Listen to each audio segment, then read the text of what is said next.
Welcome to Canonically Speaking, a podcast featuring conversations with individuals from the world of canon law, inviting them to share their special expertise or insights into some particular aspect of canon law which will be of interest and benefit to others in the canonical world. Well, today it's my privilege to be able to introduce Dr. Michael Mazza, who is both a civil lawyer and a canon lawyer, and whose name I started to come across with a certain frequency through my involvement in producing canon law abstracts. I noticed Michael's name appearing in quite a number of articles, mainly on the topic of Bona Fama and the protection of personal reputation. But my interest for this podcast was aroused when I saw a review of a book which he's translated from the Italian. In English it's called That Which is Just in the Church, An Introduction to Canon Law. And it's written by Professor Carlos José Errázuriz of the SantaCroce Pontifical University in Rome, and it deals with some fundamental aspects of canon law. And the review that I mentioned, which appeared in The Jurist in the latter part of 2024, says that Michael has done a great service to the Church by making this translation available to the English-speaking world. So I wondered what it was that had led him to spend what must have been a considerable amount of time carrying out the translation of this book, and how he feels the English-speaking world can benefit from it. So Michael, thank you for agreeing to have this conversation today. And before we enter into the content of the book, I wonder if you'd like to say a few words about yourself and how you got involved in the law and then into canon law. So where does the story begin? Well, sure, Father. Well, again, thank you for the invitation to be on this podcast, and thank you for your fantastic work with canon law abstracts. I frequently tell my students that it is the place to begin for the English speaker in their research of trying to get at things. And this goes to the point about why I translated the book. Relatively, there are not as many great resources available in English as there are in other languages. And so I think we, as English speakers, have a great opportunity and maybe even a duty to help spread really fantastic resources to our English-speaking brethren across the world. So I was very happy to translate Professor Errázuriz's book. It was a labor of love, and yes, it did take a while, but he is one of the kindest men on the planet. He's a great professor, a great teacher, a great human being, and a great jurist. So it was an honor to be able to help spread his writings. And how did you get into canon law in the first place? Or you started in the law. I did. And in fact, at first I started simply working in the church as a catechist. When I got out of college in the 1980s, I began work as a catechist, a high school teacher, a diocesan, a director of religious education. But then after my wife and I had several children and we were looking to actually pay the rent, we decided to explore other opportunities. And so I decided to go to civil law school. And I went to Marquette University, which is a university in my hometown of Milwaukee, Wisconsin. And after I graduated in 1999, I began work as a civil lawyer. And I worked as a civil lawyer for about 20 years. Doing a number of different things, primarily in the area of federal securities law, so investments. And of course, that has zero direct application to the study of canon law.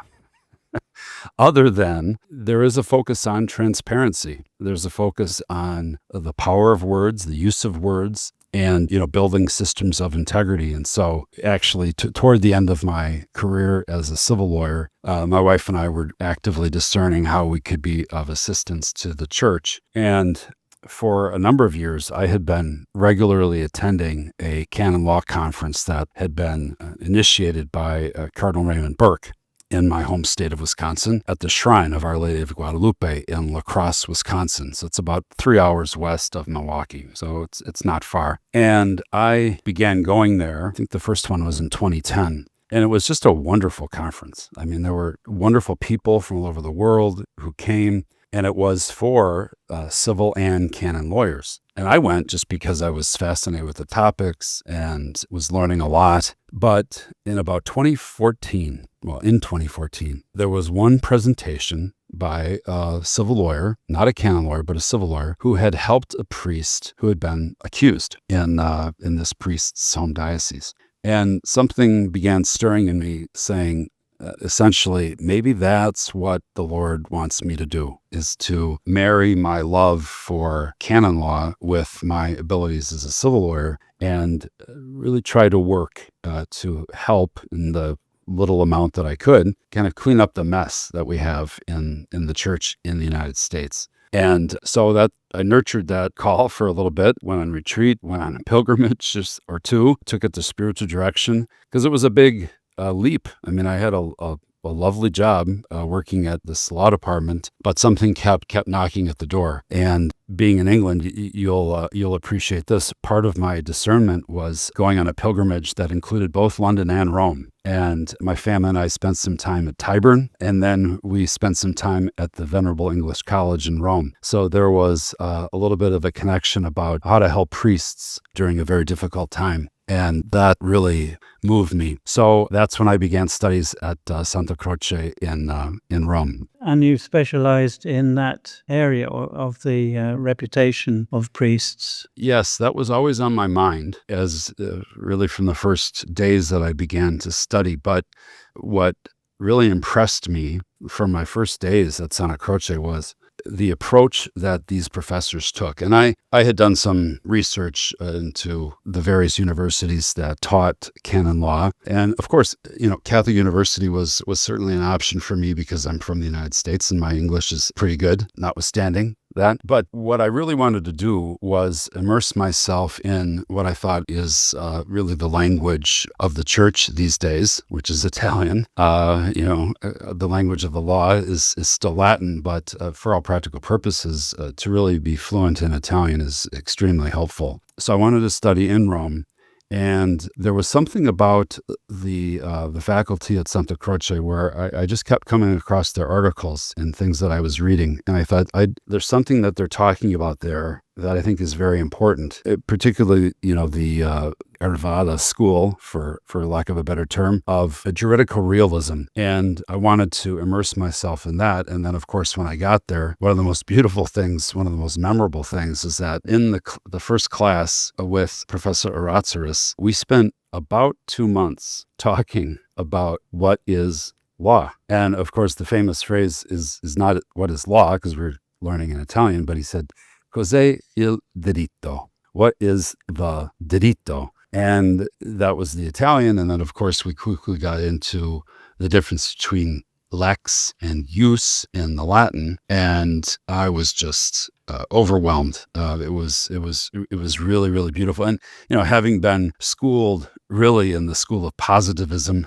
my civil law school, and then, living and practicing as a civil lawyer in the United States for 20 years, this was music to my ears. I mean, this was a wonderful font of authentic teaching, Aristotelian, Thomistic wisdom on what is really just a fundamental aspect of, human civilization is what is the law? What is a juridical system? And how does that work in the church? So I think a lot of people might wonder whether it's accurate to call the law of the church law. They might think, well, law means enforcement agents and police cars and blue flashing lights and things. And they think, how can you call the law of the church law? They might think, well, it's not really law, or it's law in some metaphorical or analogical sense. What would you say to that sort of question? Well, it's a great question, and it's one that we spend a lot of time talking about at SantaCroce, and not only in Professor Errázuriz's class, but in many other classes on the history of law, and then as we progressed through the various books. And I think what really matters is, what do we mean by law? Of course, there is the modern positivist view of what the law is, and I think it's fair to call a Protestant sense of the law in the church is that it's really foreign, that really we should be a community of love, and that we don't need some authority, some law that is imposed from without on the community of faithful believers. But when you have, I think, a proper understanding of the law as really the juridical structure of any human community, and then even going beyond that to what do you mean by law? What is the use, the IUS? What does the presence of justice look like in a human community? Then it all begins to make sense, and then you realize that this is not some kind of foreign structure imposed from without, but it is part and parcel of the community of believers that our Lord himself founded as a hierarchical structure. And from that, we get proper understanding of lex and the law, and then we get a proper understanding of rights, which, of course, is fundamentally important these days. You mentioned Hervada. I remember I met him on one occasion, and we were talking about, how in the continental languages you have different words for, you have the same word that covers law and rights, and in English, he said to me, in English, you've got the wrong word for law. You should call it right. And from my reaction, he obviously saw I wasn't particularly convinced by this. And then he said, I should have remembered, never argue with an Englishman about his own language. But that must have been a test for you when you're translating the book, because when is diritto, when is it law, and when is it right? And yes, I think that's an excellent point. And it does take an extra effort in this regard. And I always joke with my students, I say, rarely do I assign the translator's note as required reading for a book. But for this particular one, it is important because right out of the gate, we need to understand what the word is. And in fact, I'm holding up now the Critical Introduction to Natural Law and the Critical Introduction to Natural Right. This is the same book, both written by Hervada. One was translated in 2006 and one was translated in 2020. And the one in 2020 was translated with the help of Professor Errázuriz and one of his students and one of my professors, Peter Popovic. And you can see, even from the title of the book, that there was an evolution, a greater understanding of the right way to treat this. So frequently, Father, what I did in my translation of Professor Errázuriz's book is I would use the Latin word in parentheses next to the word that I was using, so that people understood in what sense. Because here in English, we have a system of law. When someone goes to law school, right? And then we have a system of rights in the church, a system of rights in our society. Well, in other languages, those words are the same.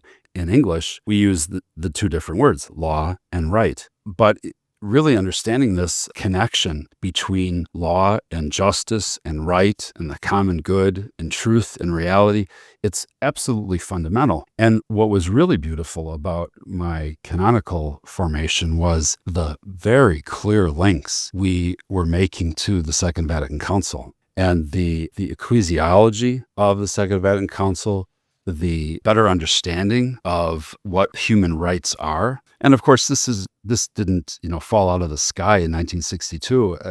Pope Pius XII, in the middle of the Second World War, surrounded by the Nazis in the Vatican, he articulated a very profound understanding of what human rights were and why we have those. We have them because of our God-given dignity.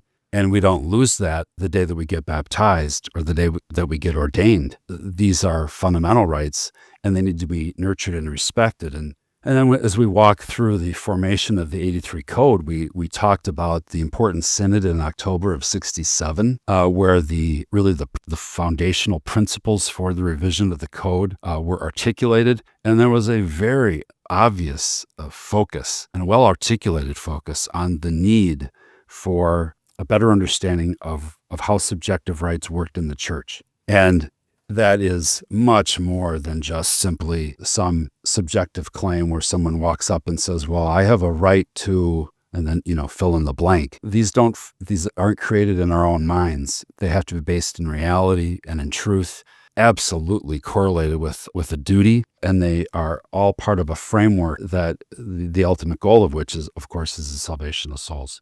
Now, when people study law, study the history of canon law, they might be told or they might conclude that at the beginning there was very little in the way of law. But it seems to me that the book is saying that's not really an accurate way of looking at it, because somehow law is inherent, I suppose you might say, and even before anything's written or formulated. Would you be able to explain that a little bit? Absolutely. I'm no church historian or legal historian, but I am very fond of history. And really, when you study law, and this is one of the reasons why canon lawyers are supposed to immerse themselves in Roman law and in the history of law in the church to see the role that it has played. And of course, there are scriptural foundations to the notion of law. You know, we even look at ecclesial community in Corinth. And I talk about this quite a bit when I'm addressing audiences on penal matters.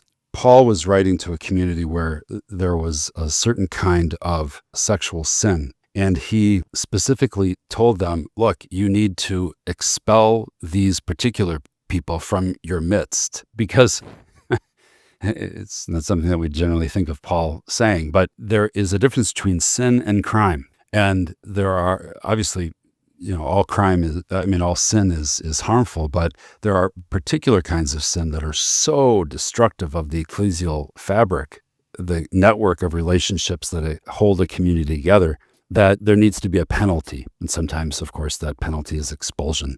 But it's always designed to wake up the sinner and to convert the sinner and bring him or her back into the community. But it is remarkable to see that there are these scriptural foundations for this really more juridic sense of the church. And then, of course, early on and then throughout church history, we see this being developed. And even now in the wake of two horrible world wars and a better understanding of how rights interact with our life in the church. And we look at the 83 Code and we look at all the rights and the duties of all the faithful, of the lay faithful, of the clerics. These are extremely important to understand in today's environment. Yeah.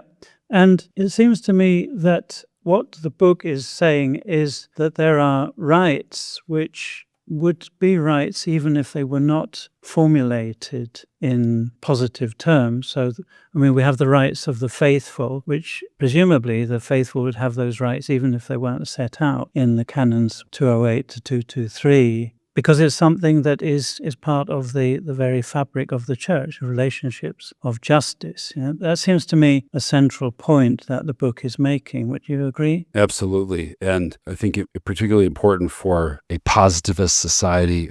I can't speak to your country, but certainly mine. Very frequently, my fellow Americans confuse what is legal with what is moral. And this is very hazardous, not only because it pardons great evils like abortion, but because there can be a tendency to think that we get our rights because of some positive statement from someone in authority, which in reality, we get them because we're made in the image and likeness of God. So, for example, Canon 220, the one that I wrote my doctoral thesis on, Bona Fama, or good reputation, good name. We get that because every human being is made in the image and likeness of God, and someone's name is a very, very precious reflection of his or her dignity. And so we get that, thank God it's articulated in Canon 220, but we would have it if Canon 220 didn't exist. And it's a sign that the church recognizes that. And of course, we just saw this a couple of weeks ago when the Dicastery for Legislative Texts released a letter that talked about its relevance today with respect to this practice in the United States of publishing the lists of credibly accused clerics. So this has real meaning today in today's environment. Yes. And would you have any advice, or would you say what effect this different conception of law that the juridical realism should have or could have on somebody who's actually working in the field of canon law, someone who is working on a marriage tribunal or in church finances or in a chancery receiving requests for dispensations and permissions and so on? Would this juridical realistic approach to law alter or affect the way that they would go about their duties? I would hope so. And I think we will be better jurists if and to the extent we consider, pray about, study these principles that have been articulated by Hervada. And of course, he didn't make them up. he was articulating the insights of Michel Villet, and he was articulating the insights of St. Thomas Aquinas, who he's one of the few people who are named personally in the code. When seminarians are supposed to study philosophy, the code specifically calls out Thomas as one of the sources to whom they should go. And Thomas, of course, didn't make this up, but he was relying on the ancient Romans and on Aristotle. So this has to do with an authentically human way to be people of justice. So I think it makes all the difference in the world and in daily practice. I would take one example. When someone says, well, what are we to do in a particular situation? You can look at the letter of the laws, you can look at the canons, and just say, well, basically, what can we get away with? What do the canons allow us to do? That's one way to try to arrive at the right solution. Another is to think about the principles that really the law is the law, the spoken law, the positive law, the statute, the canon, is trying to frame. And I think that is going to make your practice of law very different, because we can so easily slide into positivism otherwise. And I think that would be a real tragedy.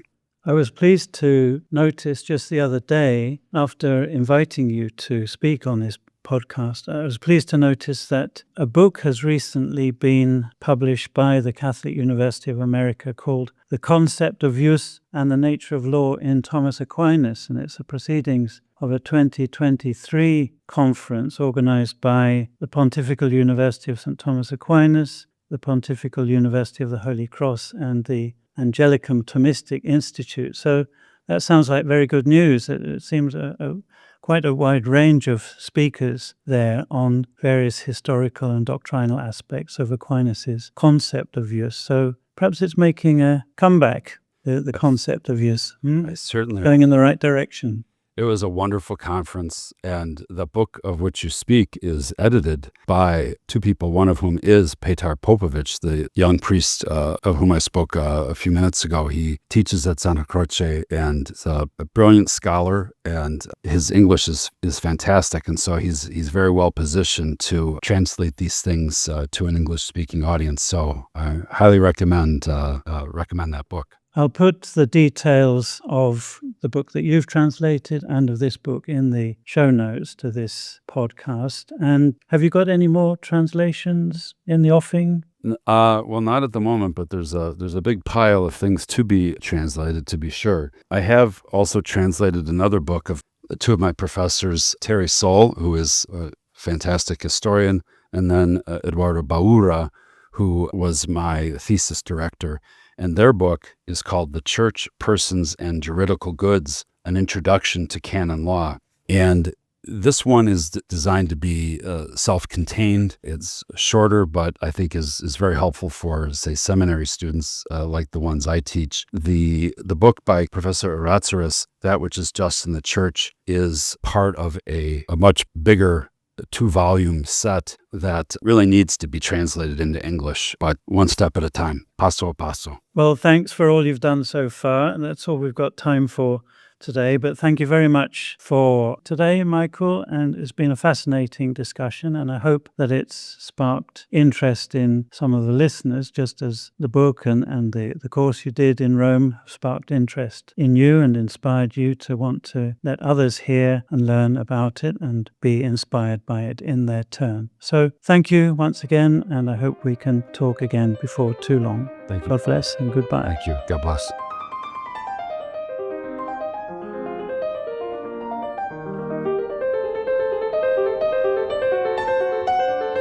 Thank you again to my guest today, Dr. Michael Mazza, and to my producer, Charlie Brown. And thank you to Ines Setiadi for her rendition of C.P. Bach's Solfeggetto, which opens and closes this podcast. I'm Father Paul Hayward, and you've been listening to Canonically Speaking. Please be sure to subscribe and follow wherever you get your podcasts for more interesting conversations from the world of canon law. Until the next time, thank you and God bless.